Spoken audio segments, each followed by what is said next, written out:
So, although we have the name Tama finally in our grasp, you'll never go far without seeing the star name next to the name Tama. And that's because their early days are firmly entrenched in the star brand, and they wear that kind of proudly and in their current branding to this day. So we'll see more of that in a second. But we begin with the Imperial Star. So take a look at 1974. Our catalog is kind of modern with the Tama really prominently faced here. But so take a look here. We have Tama Imperial Star. This was not the only name that they first came out with, but it was the top of the range for the era. And you'll see the differentiation right up here. Tama Imperial Star. This is the Latin beat, and it comes with a 22-inch kick, 14-inch snare, 12, 13, 16-inch tom. So cool. But if we look at our next page, we're into the Royal Star world. Tama Royal Star, our very first sighting of that name. And it's called the Royal Star Golden Tone, and it's a double rack tom situation and a single floor tom. And we have cool finishes from which to choose. And you can see we actually do have a natural wood grain. I don't know if that's actually the case because I've never seen an early or a pre-1976 wood grain Tama kit. Maybe it's kind of the rarest of the rare, but it does say it's a natural wood grain. Again, it doesn't say what the actual wood is, which we're still not to that point, but we'll get there here pretty soon. I believe, again, we're talking about the Philippine mahogany, but we have Imperial Star, Royal Star, Swing Star. So the King Beat and then the Stardust is our first Swing Star variant. And then we also have another Royal Star edition here, an acrylic kit. This is the mid 70s, so keep in mind acrylic was all the rage, and I have never seen one of these early acrylic kits in the flesh, but I'll bet they are awesome. If you have one, let me know. But the Imperial Star, Royal Star, and Swing Star are the only branding that we have other than these kind of clear sound, blah, blah, blah. Until we get to the snares, of course, we do have the King Beat by Tama. So that was firmly in place by the time the Tama name was birthed. So it was a natural evolution, King Beat snares. You get some double braced stands. We're starting to look cool with nice stands and good hardware and a new pedal, some congas, more Latin stuff, and thrones with seats that are not just pure metal. Wow, ergonomics. And of course, we also have our marching stuff. So they did have an initial marching band offering in 1974, but this is basically the first catalog that I think is the first catalog of Tama, and it is called the Imperial Star catalog, but you can see it also has the Royal Star and the Swing Star, just because they didn't have too many models right at the start. They were basically just converting all of the higher end stuff over, except for the Swing Star, I believe, is pretty much identical to the Star stuff from the early 70s. So the Royal Star and Imperial Star are new additions, and they kind of evolve from there.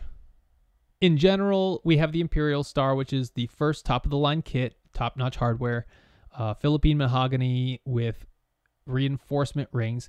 This is a Zola-coated drum set. I believe it was from the start, Zola-coated. And the Zola coating is a hard spray-on, like a plastic media that was used in a lot of different applications in the 70s.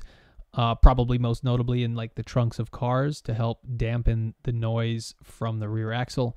But this stuff was sprayed inside of drums and looks like high-end drums as well. So you'll find the Zola coating through the mid-80s, and we won't talk about it too much, but just know that in this time, the Imperial Stars, Royal Stars, and the Swing Stars, I believe, were all Zola coated through kind of a few different iterations. So another kind of interesting Imperial Star bit of media that I found was in the same exact site, keep in mind. This is a 1974 Imperial Star specific catalog, and it does not adhere to the to the general catalog naming from 1974. So keep that in mind. Maybe this is the 1975 kit and they moved to different names. But we do have what's called the Saturn 12+1, which 1, 2, 3, 4, 5, 6, 7, 8, 9, 10, 11, 12 plus 1. That's badass. All concert toms except for the floors and double kick with a snare. Then a more reasonable kit we have, it's called Mars 5, 22-inch kit, 13 and 14-inch toms with a 16x16. This is kind of solidified as the standard for sizing until the mid-80s here. We grow a little bit, but then we have the Mercury 5. Looks like this one's wrapped as well.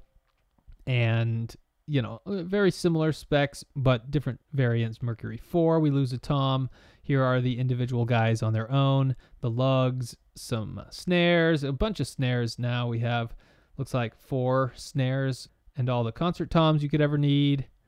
Hi-hat, throne, stands. Cool. This is not necessarily all Imperial Star stuff, but it's in the Imperial Star catalog.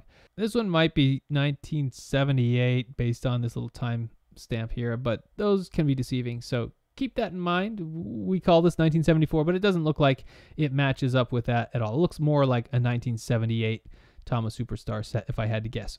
All right, 1976 is a very important year for Tama history.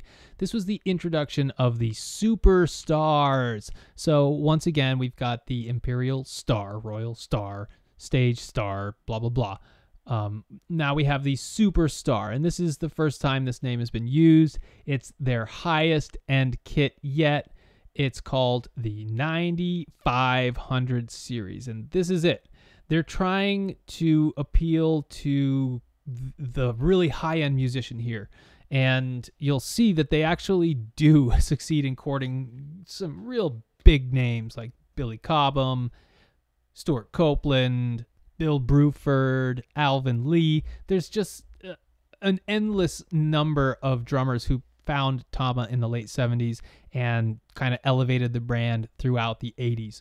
Most of them did that with a set of Superstars. Of course, Stuart Copeland famously used Imperial Stars, but he also had a couple Superstar kits as well, I believe, in Super Mahogany, and he definitely played the hell out of some Superstars. So this 9500 series is actually not their wood grain series, but this is starting to show under the hood a little bit. They took the actual reso head off of the kick and the toms to show you inside. You'll see these are not concert toms. They have lugs on them, but they just wanted to show you, hey, look at the inside of this thing. It's beautiful. And they're proud of that, and they damn well should be. It's gorgeous. But the 9500 has wrap drums. We see this hairline chrome, whatever that is, and pink champagne. These are really rare. I've never ever seen these in the wild. Who knows how many of them made it out of the 70s or 80s, but when we get to the Series 9600, this is where things get to be a little more familiar if you're really into the Superstar line. So again, we open up the bass drum to show you inside. These are not aiming the toms at us, so they didn't do that with the toms, but you can see the birch on the inside, and it's gorgeous. These are 100% birch drums. This is the first time, I believe, that they used birch in a drum set, and they went hog on it. Birch all over, and they've created several different finishes for the 9600 series, which we'll get to here in a second, but this is the custom maple. You'll see there is a custom black. I think the black belongs in the 9600 series because the piano black is, I don't know, drummers just love piano black for drums, so it's got to be in the higher end here, but the other one is a custom mahogany, which is that mahogany flavor, even though the wood is actually birch. So the Superstar line is split into two, a wrapped and a non-wrapped series, and it takes the world by storm. What's kind of crazy to me is that these two catalogs are basically one page each. And this is their new flagship series, so I kind of get the impression they were hedging their bets a little bit, seeing how well they would do with professional musicians and then kind of ramping up their marketing from there. So these names later change to Super Maple and Super Mahogany and some other super colors, but there's one more variant in between. Let's take a look at 1977. All right, so 1977, the very next year, who do we have on the cover but frickin' Billy Cobham, the Panamaniac, or whatever his nickname is. But he is an absolute legend, and I don't know if they sent him this kit for free or whatever, but he got hooked up with the maple kit, and he loved it enough to be put on the front. And if you look at this kit, he's got 4 rack toms, probably, I don't know, he's got 3 bass kicks here, so I don't know how many floor toms he does have, but he does have some octobons up here.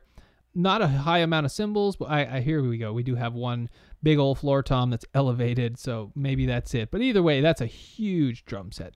So 1977, we get the Tama Superstar 5, the Mars 5 from the Imperial Star. So I do believe the 1977 era is when we see that Mars, Saturn, blah, blah, blah, Mercury name.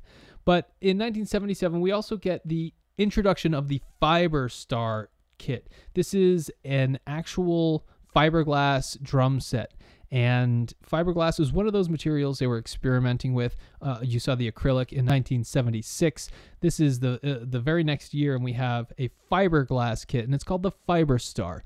This isn't a very long-lived line. I believe it makes it into the 80s, but beyond that, it's only around for 4 years max. And of course, we still have the Imperial Star, the Mercury, and whatever. We have the Royal Star kit. Once again, it's kind of situated in the middle of the tier between the Imperial Star and the Swing Star, but it's still a pretty nice kit, a professional kit. So take that with whatever grain you need, and they're all wrapped underneath the Superstars. We don't have any wood grain Imperial Stars for another few years. King beat snares, cool stuff, stands, kick. That's pretty cool.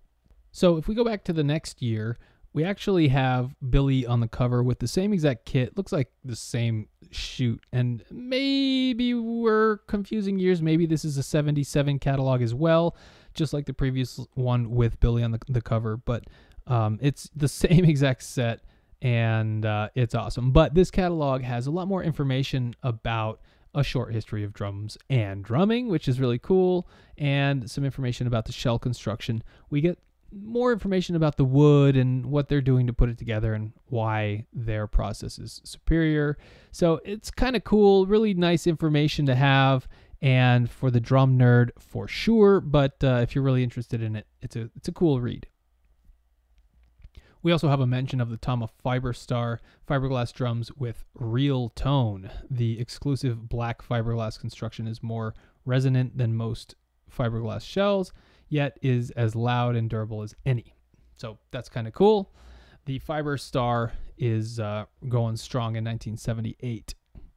Again, we have our Spartan and Titan stands. Not much changes there. We've got Billy over here.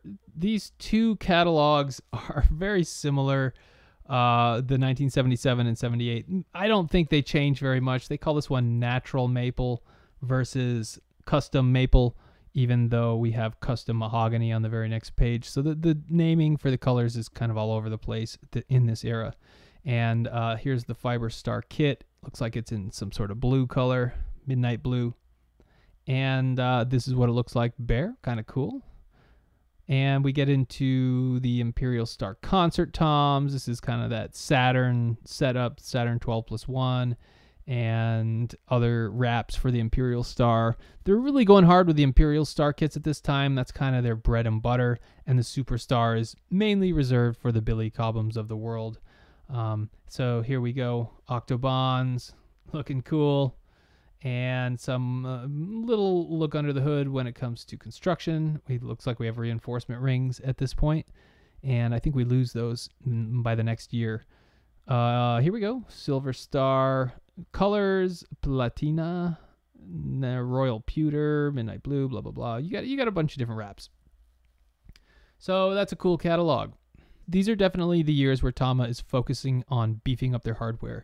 You really get more robust clamps, tom holders, and stands, and that's evident in both of these catalogs from 77, 78. One kind of thing that I forgot to mention about 1977 is it's a pretty important year in that both Tama and Drum Workshop famously known as DW Drums, jointly purchase the U.S. drum manufacturer called Camco. Now, Camco had been around for a while, but they had a rough time, and they basically split the assets between Tama and DW. Tama got the Camco name, which you'll see pop up in a little bit, and they also got their engineering and blueprints, and DW got all of their inventory and manufacturing equipment. But again, we'll talk more about Camco in a bit. Now in 79, we get the superstar colors that we know and love, such as Super Maple, Super Mahogany, Super Sunburst, and Super Aquamarine. So we also do not have name designations. These are just kind of model A, B through, I think, H. And that's how you would order your kit. You'd say, I want Superstar Model A, and you would get this configuration. I want Superstar Model F, and you'd be a freaking badass. All the way down to Model H, where we've got a million freaking concert toms, 2 floors, 2 kicks. Booyah. So that's your Superstar catalog of 1979. It's rock and roll. We're talking about thunder and lightning and octobans and concert toms.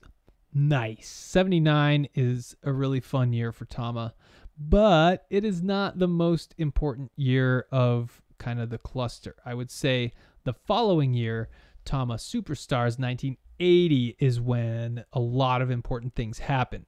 This is really another big year for Tama. The Superstar sets get the new Omnisphere tom mounts, which are absolutely necessary to hold the heavier 6-ply birch shells. We also see the introduction of the Mastercraft snares. This is huge. This is where you see the bell brass snare and a lot of other really famous ones. There's a rosewood one in there. These feature the Mighty Lugs for the very first time. So if you're familiar with Mighty Lugs by Tama, this is where they get introduced. And we also see the introduction of the Powerline snares. Now, the Powerline snares are kind of, I don't know, overlooked, I would say, but they're there. So let's take a look at this catalog. We've got the Superstars in our Super Mahogany, and boy, they look sexy. Concert toms galore. Okay, here we go. Mastercraft snare drums, 30 ways to sound great. We've got a ton of different options. This is basically their array of snares. We have the bell brass, there it is, the rosewood shell, the fiberglass, artwood, which has a few different options as well, and then the steel shell. So that's a really robust, big-ass steel shell. So a whole, well, half page dedicated to the Mastercraft stuff. I guess it's a whole page because this is spread across 2. But we do have the Powerline snares, as I mentioned. Not nearly as sexy as the bell brass, but they're there. Pretty nice. They also have some steel shell and an artwood option as well. There's Billy playing what looks to be a Powerline snare, which I doubt he ever played live. So there's the full shot of the snare. So there's a full shot of the stands and thrones. And yeah, that's the 1980 catalog. The construction of the drums doesn't really change very much. It's more that the Mastercraft snares are introduced in 1980. It's kind of the big deal. But the Omnisphere tom mounts are also huge because previous to that, our tom mounts were always rickety and crappy and hard to adjust and hard to really find that sweet spot. So the Omnisphere set the standard for tom mounts moving forward, and they were absolutely necessary. So we also have this cool catalog. I didn't even mention the front cover, but it's got some badasses, little Bozio in the corner there. And this catalog is Superstar specific. So you'll see that we have pretty much the same snare stuff, but it's talking about different configurations of the Super Maple and Super Mahogany kits. So that's 1980 specific to the Superstars. So 1981, very similar to 1980. Not much to report here. Not very many changes. So 1980, 1981, not very much to differentiate there from what I can tell. 1982, 83, it kind of gets its own catalog, but a lot of things happen. Number one, we get a different serialization of these drums. We now have 83 in the name if it's an 83 or later drum. That's not necessarily true for 82. But it is 83 and forward, so this kind of era of drums changes that and makes it easier for you to identify what your drums are. Before that, there's a whole complicated thing involving the number of numbers, but we're not going to get into that here. Otherwise, we have a really important addition to the Tama line, and that's the introduction of power toms. And we'll get there in a second. Let's take a look at this catalog. We've got a whole roster of badasses just rocking out on superstars, imperial stars, maybe even some royal stars, I don't know, but most of them look to be super or imperial stars. And here is a really badass set. Octobons, bunch of toms, bunch of kicks.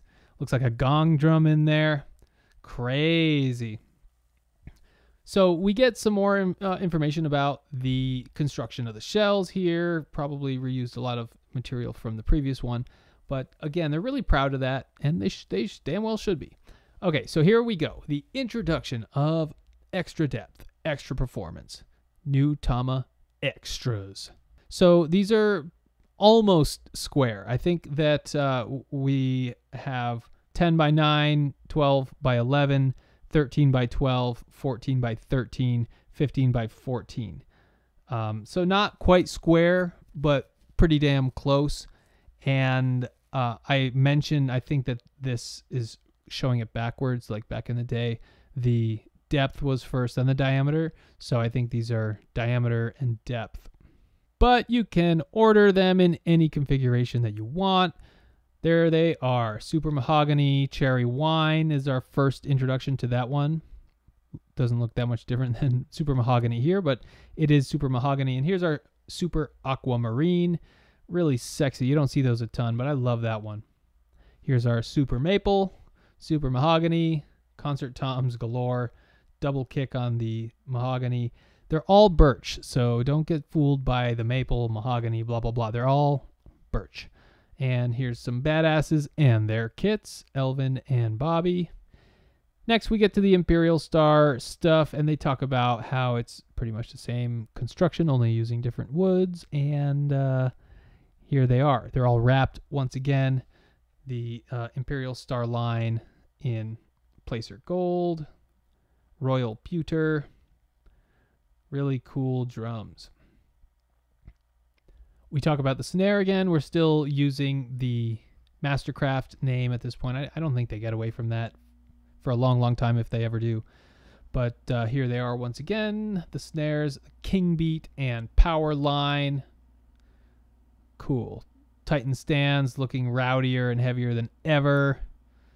I don't think they changed these designs too much from 79 or 78 to 83, but they're still there. And yeah, really, really freaking cool. So 1981, very similar to 1980. Not much to report here. Not very many changes. So 1983, I kind of lumped those years together, 82, 83. But a lot does actually happen in 1983. We get the brand new model called the Art Star. This is the first time we hear that name, but it does have the star still in there, so it's consistent with their branding. But the Art Star is a birch shell sandwiched with 2 layers of cordia, which it's a very, very sexy drum. Very beautiful finish and wood tones. This is also the year they introduced the Mighty Lug on toms, not just the snare. So let's take a look at the Art Star drums a little closer. There's some information about the construction of them, as well as our Omni Lock tom holder. I don't know why they changed it from Omnisphere, but there you go. It's called Omni Lock now. Our Titan hardware looks pretty similar, but we do have the Mighty Lugs on the actual toms, and that's what we got here. Mighty, mighty lugs. And here's what the kit looks like all on its own. You can see these lugs are connected. They're single run lugs, and that's going to appear later on down the line in Tama as well, but it doesn't change wholesale to that. We have this really, really high-end kit that is utilizing some unique features, but otherwise it's not pushing the superstars forward just yet. We still have the superstars in the line. We also have an interesting hi-hat that looks like it pivots all over the place. We have some Tama Mirage heads, which I've never heard of outside of this, but I wouldn't be surprised if they're rebranded some other style. But really cool stuff, beautiful drums. There's a couple of these floating around on Facebook Marketplace and stuff these days that they're not terribly expensive, but they're very nice. The state of the art in modern drum craftsmanship. We also got a new badge here. I forgot to mention. The Art Star badge is different than the rest. All right, 1984, the Swing Stars get a slight upgrade with the wrap in the Image Star series. So that's what we've got here, the Image Star. And if you take a look, we have some kind of Eddie Van Halen markings, the black and the red. There's actually one of these red kits in Utah, not necessarily in Salt Lake County, but in Utah County that's pretty close to me, where a guy wants $1,500 for it. I think it's pretty reasonable, but it's a hard sell. So if you want that kit, let me know. I can probably broker it. But we have the Eddie Van Halen style. His is in the red, by the way. And we also have the cow print or broken glass, I don't know, breakdown is what it's called. And finally, everyone's, or at least every college dude's favorite, barbed wire. So I think there might have been more in this series. I feel like I've seen some others out there, but you don't see these too much. They're pretty rare, 1984 specifically, and they look like fucking trash. But you know what else is really cool in 1984? The Tama Tech Stars get introduced. Dun dun dun dun.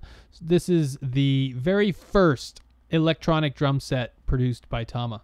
I'll be honest, it's really the only one that I have too much knowledge about. Maybe there's a one in the future that I'll come across, but I don't know about it right now. As for now, the Tech Star is a kit that I currently own, and I guess maybe now's the time to talk about the 3 Tama vintage drum sets that I do own and the 4th that I have owned.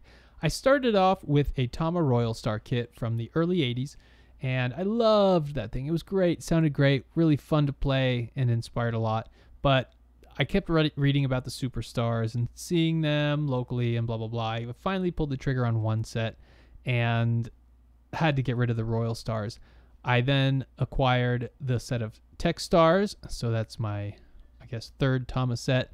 And it's the full set, the full module and pads, you name it. Doesn't have any cymbals, obviously, but everything else is there. And then finally, I just recently picked up a super mahogany Tama Superstar kit that's kind of a mishmash between 1980 and 1983 based on serial numbers. And either way, they all match and look great. And it's the Power Tom sizes with a 24-inch kit. My Super Maple kit is the standard sizes of 13, 14, and 18 with a 24 kick. And I love them.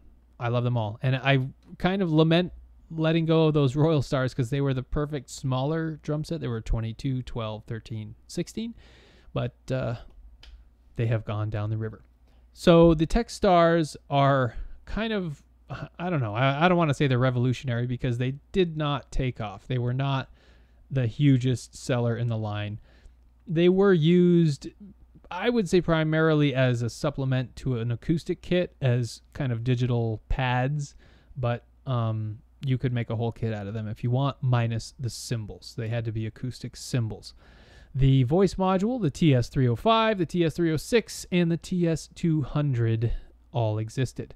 The 305 is the one that I have, and it's, I think, the best one, the most versatile, has all of the knobs, all of the inputs, and it sounds really cool. I'm pretty sure this line of drums only existed for 2 years, 84 and 85, maybe into 86, but they kind of just disappear after that, and the sounds are slightly outdated, or let me revise that, they're wholly outdated, but if you're into 80s digital electronic craziness, then it's actually a very fun kit to play.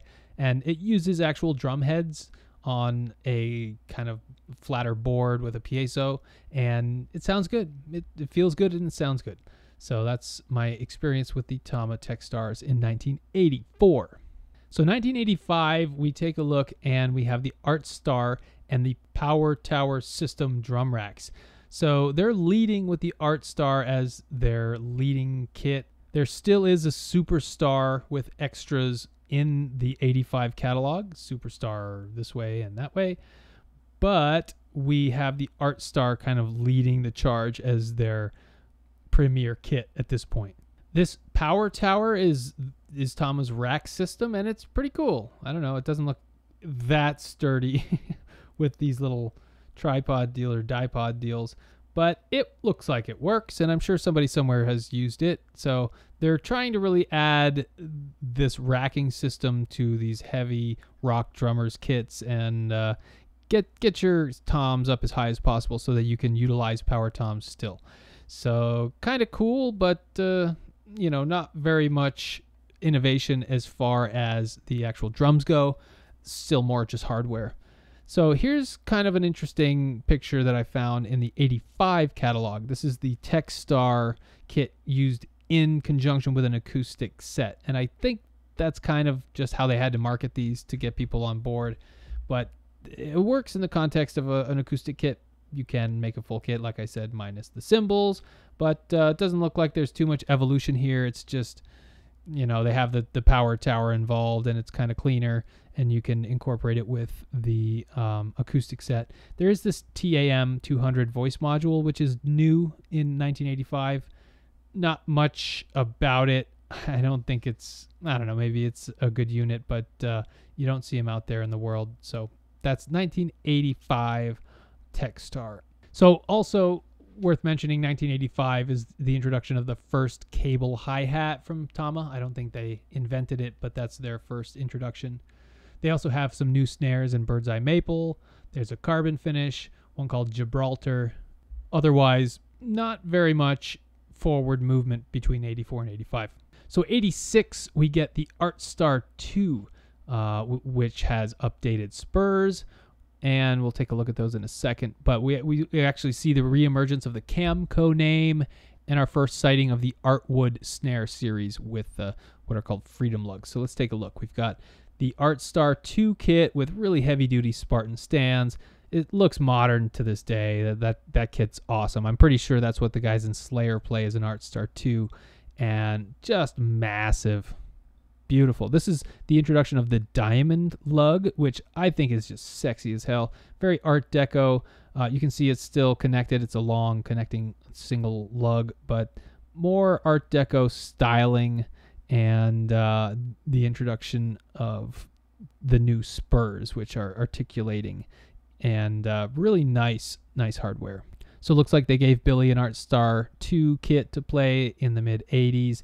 And check this out. We get the 6935 Camco twin pedal. So they're actually reviving the Camco name, and they're trying to take advantage of the fact that people already know the Camco branding when it comes to pedal. It was one of the better pedals of the era. So they're trying to revive that.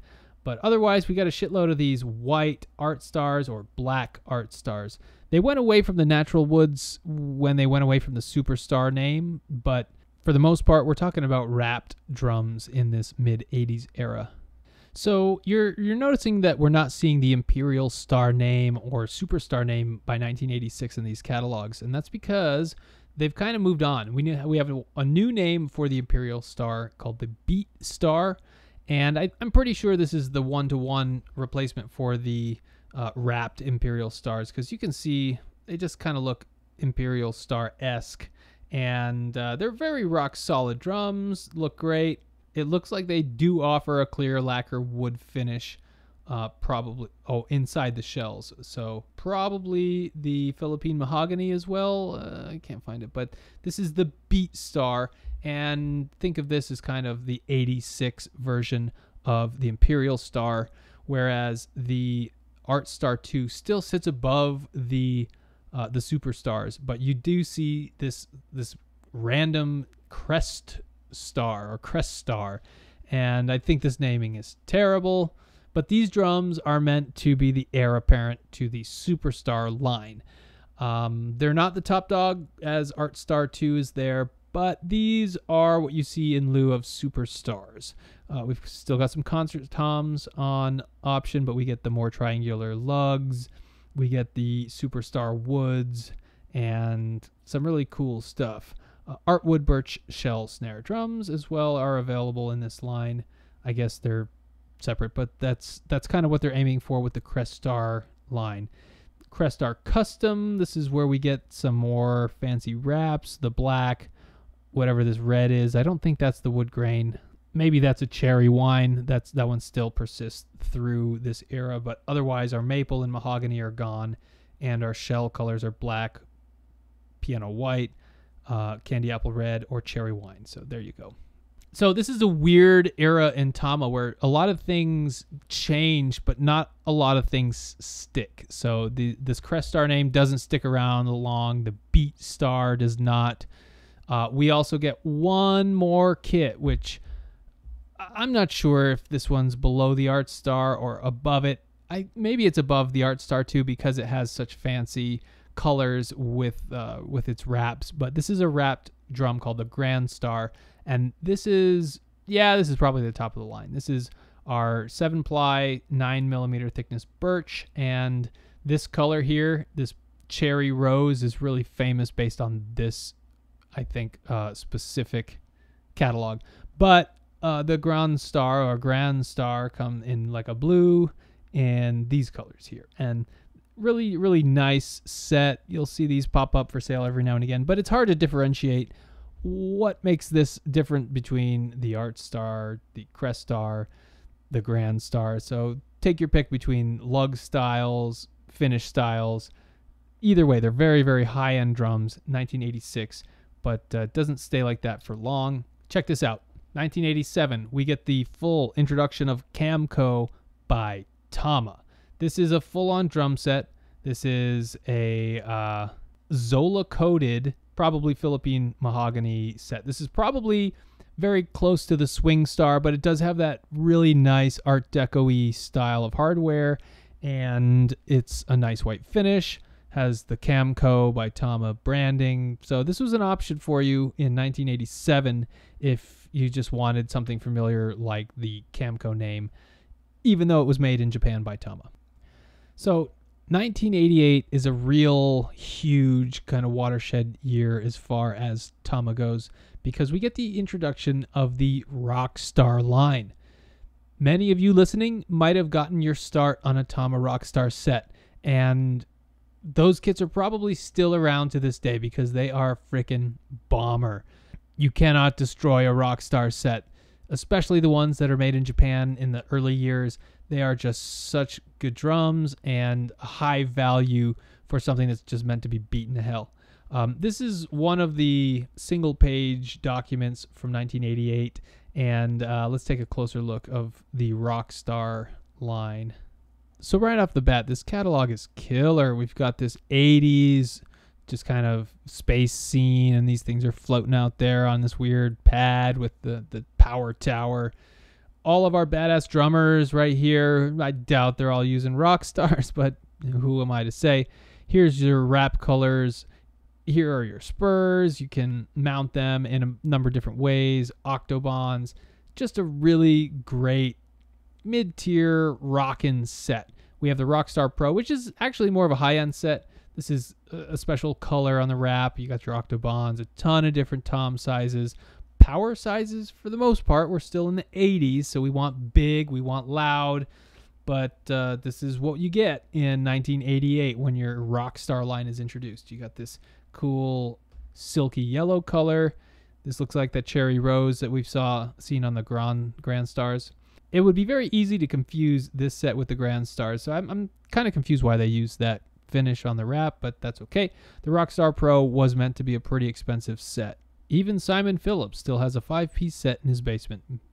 They're talking about how you don't need a freaking huge double bass kick set. You can rock just fine with this traditional setup and still have a lot of good time. But in case you wanted more, they got more. They got more snare drums, more kick drums, more hardware. This is when Tama's just knocking it out of the park with their hardware, and yeah, this is cool. So 1988, really important year. We also have some very narrow snares, this piccolo snare. This is the Power Metal series of snares. I haven't seen too many of these out in the wild, but Pro Custom, Solid Maple, Copper, Pro Custom Bell Brass. These are really nice looking snares. Myron Grombacher. Rosewood. This is their fancy ass snare catalog. So if you want to know more about that, it's all here. But the bell brass is still being marketed front and foremost. I believe it's a much thinner cast by the late 80s than it was in the early 80s. But that's what's going on late 80s with the snares. So one other thing in 1988, we get to see Art Star 2 and Art Star 2 Limited, which are two, I guess, higher end kits than we had previously. And they look like this. Badass. They still have the single connected lugs, but they are the triangular style, acoustic insulators, blah blah blah. And then the Grand Star Custom is kind of the full-on big dog rock and roll set, I guess. Here we have suspended toms, but damn, they look sexy. All birch shells, some cool, nice, innovative hardware, another cable hi-hat, the double kick Grand Star, the spurs have all kinds of articulation, really nice products at this time. Oh, there's a whole other side. We have the white set.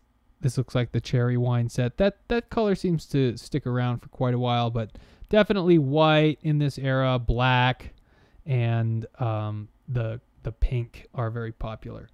So that's the addition to the higher end in 1988. We have the Art Star 2 and the Art Star 2 Limited, and then the Grand Star Custom. I wanted to at least get to 1990, or at least through 1989.